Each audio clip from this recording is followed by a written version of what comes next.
गो start है। नमस्कार, मेरा नाम है हेमंत और आप देख रहे हैं द न्यूज़ वाला नेटवर्क। हमारे साथ मौजूद है बजरंग दल के राष्ट्रीय संयोजक श्री सोहन सोलंकी जी और प्रदेश संयोजक श्री अनुज वालिया जी। यहाँ पर कार्यक्रम किया गया, राष्ट्र को ऊपर रखने की बात की गई है, आतंकवादियों का सर्वनाश करने की बात की गई है और जातियों में जो लोग बटे हैं हिंदू धर्म में उनकी बात की गई है। हम जानेंगे सर से पहले तो किस उद्देश्य के साथ यहाँ पर आज कार्यक्रम किया गया है। सबसे पहले आप दोनों का बहुत बहुत स्वागत सर द न्यूज़ वाला नेटवर्क में। सर किन उद्देश्य के साथ सर यहाँ पे आज कार्यक्रम किया गया? आज हिंदू समाज के अंदर अपनी सुरक्षा का भाव पैदा हो सके और देश सुरक्षा का भाव पैदा हो सके, महिलाओं की सुरक्षा का भाव पैदा हो सके और हम हिंदू मूल बिंदुओं की रक्षा कर सकें इस कारण से, और शस्त्रों के बल से हमारा आत्मबल जागृत हो, इस नाते से ये कार्यक्रम हमने आज आहुत किया था। कार्यक्रम मतलब पूजा का कि हिंदू जाग सके। सर मेरा पहला सवाल है कि 70 साल आज़ादी को हो गए लेकिन अभी भी जगाने की सर जरूरत पड़ रही है।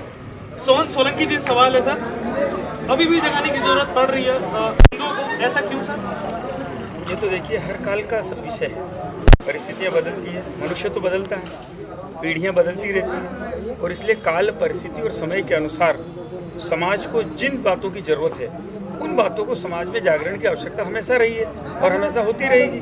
आज जिस चीज़ की जरूरत है उसका जागरण हो रहा है, पहले कभी जिस चीज़ की आवश्यकता रही हुई उसका जागरण रहा था, आने वाले समय में अलग होगा। आज इसकी जरूरत है और शस्त्र पूजा ये भारत की संस्कृति का एक हिस्सा है।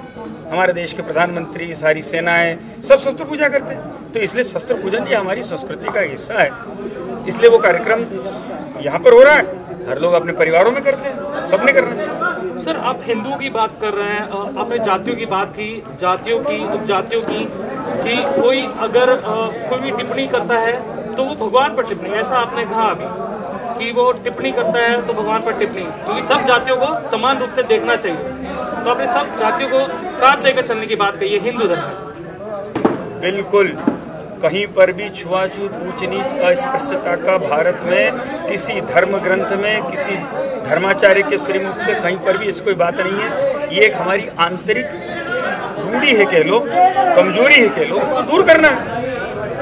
और इसलिए कोई भी जाति ऊंच नीच, छुआछूत, बड़ी छोटी बड़ी नहीं होती, सब समान है, सबका गौरवशाली इतिहास है, सबने संघर्ष करके अपने आप को इस संघर्ष में अपने आप को बचाए रखा और इसलिए किसी को भी छोटा या बड़ा कहना, छुआछूत मानना, ये देवता का अपमान है, ये संस्कृति का अपमान है, ये हमारी परंपरा का। सर बहुत खूबसूरत बात आपने कही, इक्वालिटी की आप बात कर रहे हैं सर, लेकिन आपको नहीं लगता कि मैसेज जो आप दे रहे हैं लेकिन ये डिलीवर नहीं हो पा रहा है अभी भी?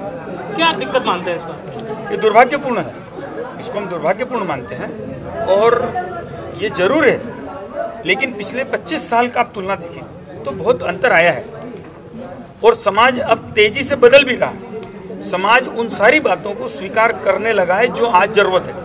आप देखिए, स्वच्छता के प्रति समाज इतना जागरूक आज से 5 साल पहले नहीं था, लेकिन आज आप स्वयं अनुभव करते हो। ये आप मास्क लगाकर बैठे, इसके प्रति जागरूकता आज से 6 महीने 7 महीने पहले नहीं थी। तो समाज अब बदलाव की मनस्थिति में है, निर्भर करता है आह्वान करने वाले कैसे लोग। आपने देखा हमारे देश के प्रधानमंत्री जी ने प्रयाग के कुंभ में चरण धोए थे, उन लोगों के जो सफाई कर्मचारी, ये बहुत बड़ा मैसेज है देश के हर व्यक्ति के लिए। हमारे शंकराचार्य, आपने देखा होगा डोम राजा के यहाँ भूमि पूजन में भोजन करके आए, शिलान्यास हुआ उनके हाथों से हुआ, तो ये एक संदेश है समाज के लिए। और अब समाज अपने आप को जो हमारी कमियां हैं आंतरिक, उनको दूर करने के लिए तैयार है और ईश्वर की कृपा इस भारत की भूमि पर ये जो आज समस्या है इसका समाधान भी बहुत जल्दी, जिस गति से हम बढ़ रहे हैं विकृति को समाप्त करने की ओर, निश्चित रूप से आने वाले समय में ये ऊंच नीच, छुआछूत हमेशा के लिए समाप्त होगी भारत की दृष्टि से। सर ऐसा क्या हुआ कि 70 साल के बाद भी अभी भी हमें इन्हीं परिस्थितियों से गुजरना पड़ रहा है? और दूसरी बात अगर देखें कि 2 परिस्थितियां यहाँ पर पैदा हो रही हैं बातों से, क्योंकि डाइवर्सिटी है नेशन में और जो बेसिक स्ट्रक्चर है इंडिया के कॉन्स्टिट्यूशन का सेकुलरिज्म है, तो ये कहीं उस पर हट करता है, अनकॉन्स्टिट्यूशनल हो जाता है डाइवर्सिटी को लेके जो आप कह रहे हैं? ऐसा नहीं है, देश में अभी तक अंग्रेजों ने तो लड़ा हुआ ही था, लेकिन आजादी के बाद के भी जो सत्ताधीश रहे, जिनका ये प्रयास होना चाहिए था समरसता की, उन्होंने प्रयास न करके उल्टा अपने राजनीतिक हितों के लिए समाज को बांटते गए, लगातार एक दूसरे के प्रति अश्रद्धा, अविश्वास पैदा करते गए, अनावश्यक रूप से हिंसा कराते गए। ये नक्सलवाद फैलाया गया काहे के लिए फैला? ऐसी अनेक बातें देश के अंदर ये षड्यंत्र पूर्वक किया गया, इस कारण ये नहीं हो पाया। लेकिन अब इस दिशा में आगे बढ़ रहा है। सरकार के भी प्रयास हैं, समाज के भी प्रयास हैं, संतों के भी प्रयास हैं, और धर्मों में तो कहीं है ही नहीं ऐसा। ये तो मुस्लिम कालखंड में ये बीमारी फैली, तो उसको हम दूर करेंगे। सर, नक्सलिज्म की आप जैसे बात कर रहे हैं, नक्सलिज्म वो जो लोग हैं वो भी इसी देश का कहीं ना कहीं हिस्सा थे, और दूसरी बात ये कि उनकी जमीनें ले ली गई, तो उससे कहीं ना कहीं नक्सलिज्म बढ़ा। क्या ये मानते हैं कि ये कहीं ना कहीं कारण रहा? देखिए, ये एक बहुत गहरा विषय है, लेकिन किसी के भी साथ अत्याचार अत्याचार नहीं होना चाहिए। समरसता, समृद्धि, संपन्नता ये सबका अधिकार है, सबको अपना अधिकार मिलना चाहिए। इस देश की धरती पर किसी को ज्यादा अधिकार, किसी को कम अधिकार, ये नहीं है, होना भी नहीं चाहिए। और इसलिए जो अपने लोग हैं वे आज नहीं तो कल, आप देखिए पिछले 5 साल के अंदर आप रिकॉर्ड देखिए, आंकड़े देखिए, बहुत अंतर आया है। कई नक्सलवाद में जो जुड़ गए थे वे वापस घर आ रहे हैं, अपने मूल धारा में जुड़ रहे हैं। तो ये भी समस्या भारत की कोई लंबे समय रहने वाली नहीं है। क्या इसमें जो सरकारें रही हैं, क्या उनका फेलियर आप मानते हैं कि उनका फेलियर है? मैंने आपको अभी पहले ही बताया, फेलियर नहीं है। उन्होंने तो प्रयास किया कि ये हो, ये जातिवाद का जहर बना रहे ताकि हमारी राजनीति चलती रहे। उन्होंने तो प्रयास, सब सरकारों ने कितनी आई है, इन लोगों ने प्रयास किया।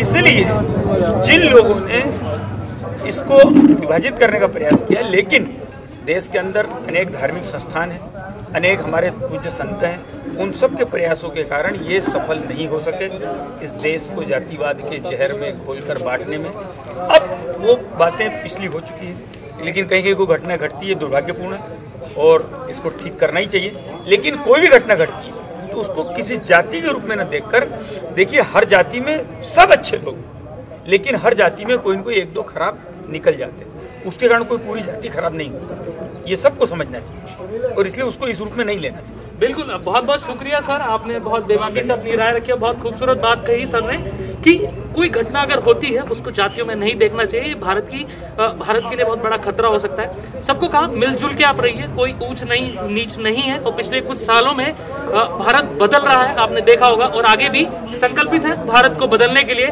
सोहन सोलंकी जी बहुत बहुत शुक्रिया हमें समय देने के लिए, और अनुज वालिया जी बहुत बहुत शुक्रिया हमें समय देने के लिए, और आगे भी हम आपसे चर्चा करते रहेंगे सर इन विभिन्न मुद्दों पर, क्योंकि ये मैसेज जाना बहुत जरूरी है कि भारत के निर्माण के लिए बहुत जरूरी है। बहुत बहुत शुक्रिया। कैमरा पर्सन शिवम के साथ द न्यूज़ ऑन नेटवर्क, शुक्रिया।